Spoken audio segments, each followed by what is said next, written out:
do you how do you when you how would you say a person should go about finding someone? Obviously they should go to you, but if they're not around you or for some reason, or they can't go to you in some way, how could someone do it the correct way of finding a good jewelry designer that might be that they know is going to treat them well and they know they're not going to get ripped off? Um, Credentials are certainly something. I mean, if I spent, I don't know, $150,000 on my education, and if I spent that much money on my education, one, I'm probably going to know what I'm talking about. Two, there's probably a much lower risk that I'm going to lower chance that I'm going to risk doing anything wrong in order to get a bad reputation and throw away that entire education. Mm-hmm. I would say credentials are a huge part of it. And Um, I can vouch for Kennon.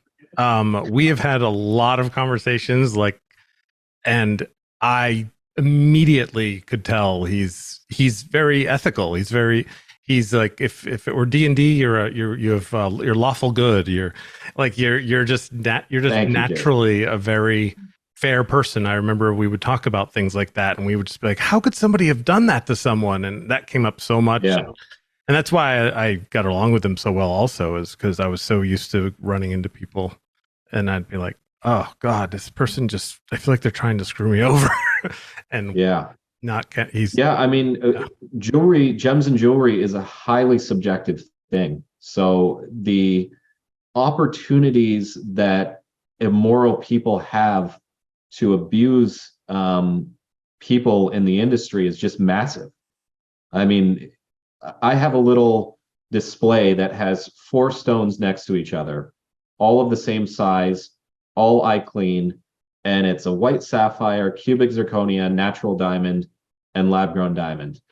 And one person in the last 2 years since I made that has said this one looks a little different than this one.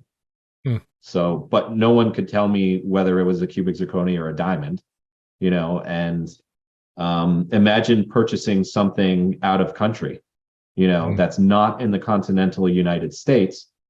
You could purchase something on an island, for example, and that's you have no recourse of getting any money back. It could come back something completely different. So the potential um, for um, bad things to happen is certainly there in my industry. For So sure. for people like I let's break it down, I guess, for you, like your average person shopping for Yeah, a diamond, like what yeah. kind I of would, I would. credentials should they look for? Like how do they know if they're getting ripped Well, off or if you're not? looking for a diamond, for example, the industry has worked very, very hard to remove a lot of the subjectivity, which I think is a great thing. We have to watch it because removing subjectivity could remove some of the romance with it too. But having a grading report with your stone, particularly one from one of the major laboratories such as GIA or GCAL, that's very, very important. You can make sure that the quality is what it is, which, Jason, I don't know if you know this, but the GIA, as I heard it, is entirely automated at this point. Oh, There are wow. no more gemologists there Oh, grading do they stones. use the little imprint on the diamond, or is it? They do offer laser inscriptions, but color grading, clarity grading, It's all automated? cut grading, it's all automated, which Wow. just blows my mind. So definitely get a stone with a certification. Be aware that there are stones that have terrible certifications that are made to deceive. Right? There are official looking pieces of paper that are completely different than what the stone actually is. That is made to deceive the end user. That's you can also get one for colored stones, but Yeah, I would say who you choose to work with is hugely important.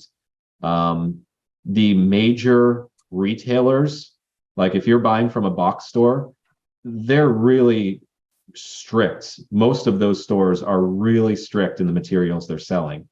And by strict, if there's melee stones, a melee is a smaller stone, less than 0.4 carats. If there's a stone that's filled with melee, you're not going to have exact grades. It might say G to I color, SI1 to SI2, or unfortunately SI3 quality. So they'll give a range, and the quality of those stones is going to fall in that range somewhere. But even buying larger diamonds from box stores, they have such larger reputations to potentially ruin, that they're not going to mess around. They know their margins, and they're gonna be pretty straight with it. So I would say that from the circumstances that I've seen more people burned from purchasing things overseas or outside of the continental US than any other circumstance. Maybe a handful of people that have gone to like an independent jeweler or an individual, or a very touristy area, and just gotten a stone that isn't quite right.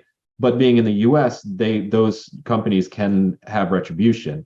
If you buy things, I've seen so many US soldiers ripped off from buying stones in Afghanistan.